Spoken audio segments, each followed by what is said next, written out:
நம்ம கலர் தப்பாத்தி செய்ய போறாங்க. வாங்க பாக்கலாம். தப்பாத்தி மாவு போடலாம்.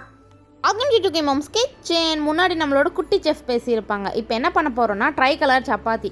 தேவையான அளவு சப்பாத்தி மாவு, தேவையான அளவு உப்பு, சுகர் வந்து ஒரு டேஸ்ட்டுக்காக சேர்த்துருக்கேன். சூப்பராக இருக்கும். ட்ரை பண்ணதில்லைன்னா நீங்களும் ட்ரை பண்ணுங்கள். என்னென்னா இது வந்து பீட்ரூட் வந்து அரைச்சி அதுலேருந்து அந்த சாறு மட்டும் ஜூஸியாக எடுத்து வச்சுருக்கோம். இது வந்து கேரட் க்ரீன் கலரில் போடுறதுக்கு எங்கள் வீட்டில் கொத்தமல்லி தான் இருந்தது. ஸோ குழந்தைக்கு பிடிக்குமோ பிடிக்காதோ நான் அதை சேர்த்துக்கல. இது ரெண்டுமே ஹெல்த்தியான ஒரு காய்கறி தானே, குழந்தைங்களுக்கு கொடுக்கும்போது நம்மளுக்கும் ஒரு சாட்டிஸ்ஃபைடாக இருக்கும். அதனாலவே கொஞ்சம் டைம் எடுத்து பண்ணிங்கன்னா சூப்பராக செஞ்சு குழந்தைங்க ரசித்து சாப்பிடுவாங்க. பக்கத்தில் அவங்கள வச்சுட்டு செய்யுங்க, அது இன்னும் சூப்பராக இருக்கும். அவங்களே செஞ்சு சாப்பிட்ட மாதிரி அவங்களுக்கு ஒரு ஃபீல் கிடைக்கும்.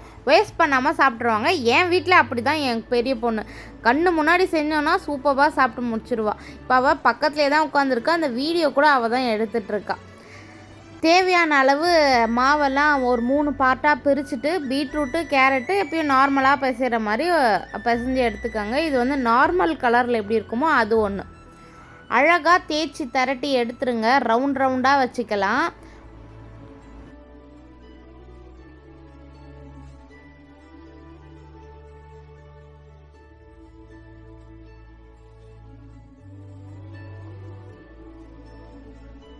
இப்போ வந்து 3 கலரையும் நம்ம திரட்டி எடுத்தாச்சு. ஒன்றுக்கு மேலே ஒன்று போட்டு அப்படியே அடக்கிட்டு அழகாக மெதுவாக ரோல் பண்ணிகிட்டே வந்தீங்கன்னா சுப்பா சூப்ஸ் சின்ன குழந்தைங்கள்லாம் சாப்பிடுவாங்க. அது யாருன்னா பார்த்துருந்தீங்கன்னா மறக்காமல் கீழே கமெண்ட் பண்ணுங்கள். அதே மாதிரி இருக்கும் இது. இன்னும் நம்ம அதை க்ரீன் கலர் சேர்த்துருந்தோன்னா இன்னும் சூப்பராக இருந்திருக்கும். அடுத்த டைம் இதையும் ட்ரை பண்ணிவிடுவோம். அழகாக திரட்டி எடுத்துட்டு ஒரு நைஃபை எடுத்து அழகாக கட் பண்ணி எடுத்துக்கோங்க. அழகாக நிறைய வாட்டி வருதில்ல. ஏன்னா உண்மையாகவே இந்த சப்பாத்தி பார்க்க அவ்வளோ அழகாக இருந்தது, டேஸ்ட்டாகவும் இருந்தது. பீட்ரூட்டோட அந்த ஸ்வீட்னஸோடு சாப்பிடும் போது அவ்வளோ டேஸ்ட்டாக இருந்தது. இதுக்கு முன்னாடி வீடியோலலாம் கூட நான் சிப்ஸ் போட்டிருப்பேன். இதில் வந்து பீட்ரூட்னாவே நேச்சுரலாக ஒரு ஸ்வீட் கிடைக்கும்ல, அது இதில் இருந்தது. செம்ம டேஸ்ட்டாக இருந்தது. கேரட்டோடு சேர்த்து அதை சாப்பிடும் போது நல்லா இருந்தது.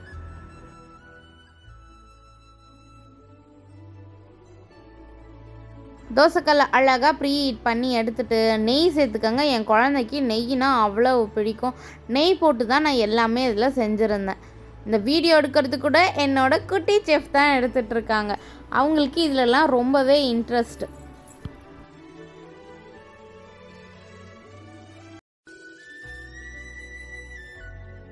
செம்ம டேஸ்ட்டாக இருந்தது. கண்டிப்பாக நீங்களும் அதை ட்ரை பண்ணி பார்க்கலாம். இந்த வீடியோ லாஸ்ட் வரையும் பாருங்கள். அழகாக என் பொண்ணு ரிவ்யூ கொடுத்துருப்பா சாப்பிட்டு.